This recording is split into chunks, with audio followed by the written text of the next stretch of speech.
Hello there guys, and welcome to another one of my reviews. Today we are driving the brand new Porsche 911 Carrera 4S Cabriolet. Now this is the drop-top version of the 911, and this car was launched at the beginning of 2019. It was welcomed into this world because the 911 range is probably the only sports car in the industry right now that's loved by absolutely everyone. What Porsche managed to do with it over its 5 decades of existence is actually rather impressive.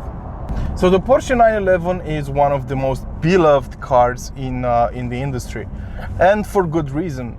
This is actually the first time I'm driving a 911, and I can totally understand why it is so loved.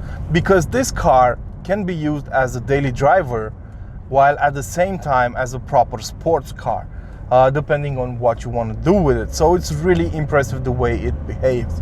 But let's talk about the design first. So from the outside, just like any other Porsche 911 generation before it, it is quite it looks just roughly different than the previous generation model. So yeah, some small tweaks have been done here and there, just like we've been getting used to over the 8 generations that have been launched over the years of the 911. Up front, the changes are very small. You have LED daytime running lights with 4 points across the headlight, but that's about it. Now around the back, you have an LED bar going from side to side, which looks absolutely marvelous. And on this car, whenever the top is down, it really enhances the hunch on the car, or how big and how arched the rear end is. It's really beautiful and I love it. Now there's a vent above the this LED strip that has 9 slats, and then there's 2 stoplights right in the middle, so you have 9 slats and 2 stoplights. That's 911. Really interesting design from Porsche. Also, you have another 9 slats on the right side, and put them all together, you have 9, 9, and 2 stoplights. So that's 992, the code name for the car. Really smart choice from Porsche to put them together like that.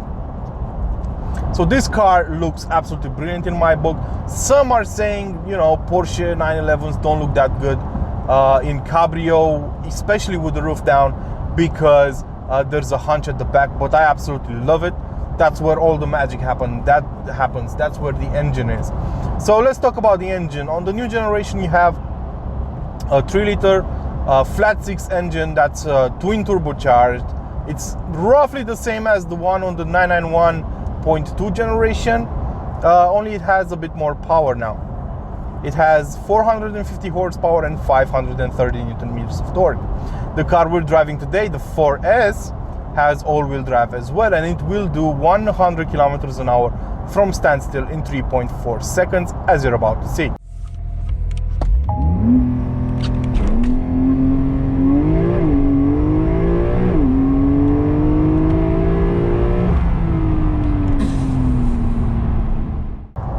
Now that is blazing fast.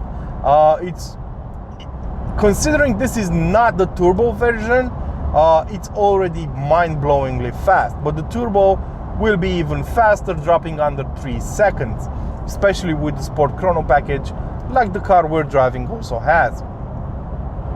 So I am impressed by the way this car drives. The chassis is absolutely brilliant. It's really stiff. You can't really tell it's a convertible just by the stiffness of the car. It handles brilliantly, and just like a Porsche, it is tail heavy. It has an uneven weight distribution, 64 on the back, 36 on the front, which will vary depending on how much fuel you have, because on 911s the fuel tank is up front. So that doesn't mean this is a understeering car. The front end might be light, but it has plenty of grip. Not only that, but the steering offers a lot of feedback, especially for an electronic power system. So other manufacturers could learn a thing or two from Porsche about how to do a proper EPS system with some feedback going into the cabin. The sound is marvelous as well. There are some pops and bangs, especially in sport mode. And what's really nice is that since the engine is right behind you, you can actually hear the turbos spool up. It's really nice hearing them whistle and everything. This car is fast. Is it comfortable? It is, especially with the adaptive dampers that come as standard. They do change the car's behavior whenever you go in sport mode, and it's a really nice place to be. The interior looks great. I don't like the gear shift lever, but I think everyone said the same thing. It looks like a shaver. Yes, it really does. There's these buttons up front. They're okay. They could have been set up like this, but I would have preferred the larger knob, just like the one on the Panamera, if possible.